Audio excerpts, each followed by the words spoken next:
Hello and welcome to another Substance on Substance. We are back after a week-long break in the BVI 4 Festival.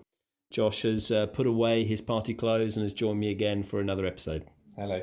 So today we wanted to touch on what is a very live and topical conversation in this area, which is the re-domiciliation or continuations out or migration of BVI vehicles. There was some thought sort of anecdotally maybe a year ago when we started this process that would be part of the analysis that people would be doing as to whether they should consider moving their BVI vehicles.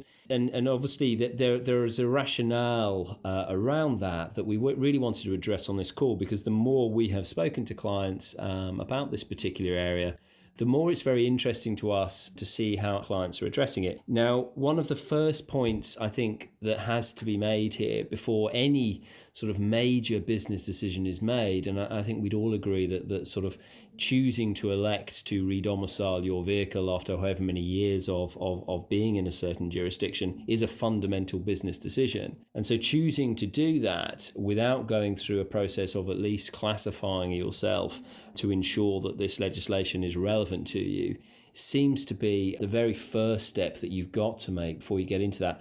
I mean, Josh, in talking to the clients that you've been speaking to recently, you've got some sort of interesting anecdotes around that, really. Yeah, that's right. In fact, today I was speaking to a client who had a good number of BVI companies in their structure, who confidently told me that they're in the process of changing the tax residence of some of them and also continuing some of them out of the jurisdiction. And in the course of speaking, we discovered that they hadn't actually been through the initial classification exercise of establishing did they actually have a relevant activity. And they were quite surprised to hear that, in fact, a lot of their entities were probably not conducting any relevant activity and therefore wouldn't be subject to the BVI economic substance requirements at all. So that's a real life example of somebody who was about to incur quite significant expense for the reorganisational steps, but then also a change to their effective tax rate for their structure on the basis of apparently some hearsay about how the BVI requirements were going to apply to their vehicles without actually having conducted that exercise. So hopefully they're back on the right path in terms of classifying. Just to recap what we've already discussed in previous sessions, if you don't have a relevant activity,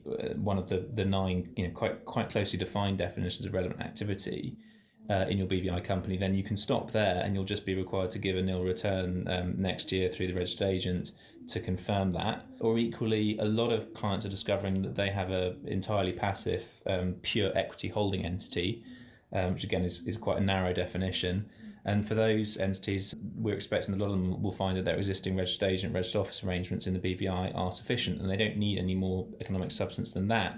And that is a very large proportion of the book of business here in the BVI. Having done that exercise, if you discover that you do have a relevant activity, as we've discussed previously, then there are a lot of different options to look at around the expanded tax residence concept that we have in the BVI.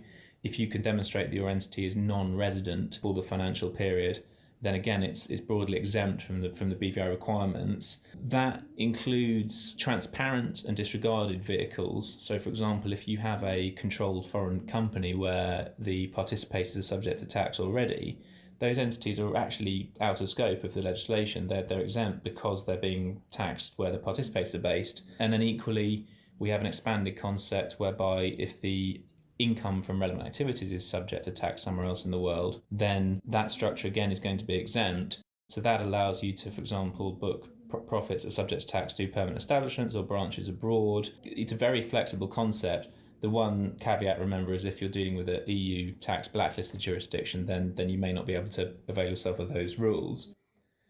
And then finally, if you do find that you have a relevant activity and you're not non-resident somewhere else, then compliance actually we're finding is not that scary in many cases, particularly where you're dealing with a business which is employees or premises light.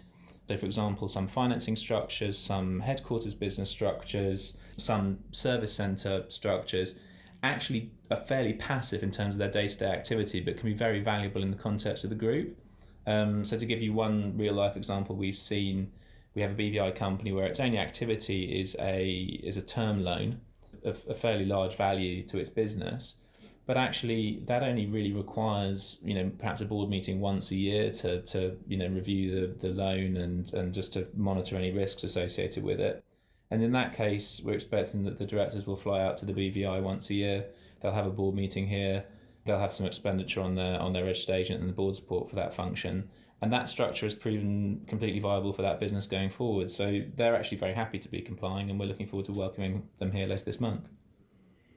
I think those are really good examples of why making a clear determination of initially your classification, then secondly your tax residence, and thirdly your actual substance requirements are all absolutely important before you try and make this decision.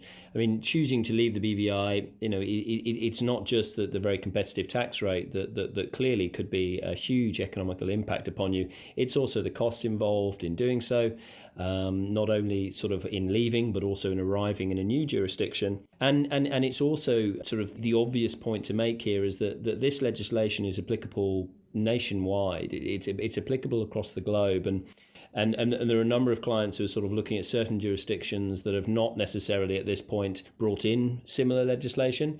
We fundamentally expect that they will have to at some point, and if they don't, they will be blacklisted. And choosing to move to a country that maybe for now is not going to impose something along these lines, but in 12 months' time is either going to have to or is going to be blacklisted, just seems like a really short-term decision that is going to have very limited benefit to you. So please do sort of take on board everything that Josh has said and the sort of anecdotes we are hearing from clients. And please do get in contact if you'd like to discuss any of their aspects with us.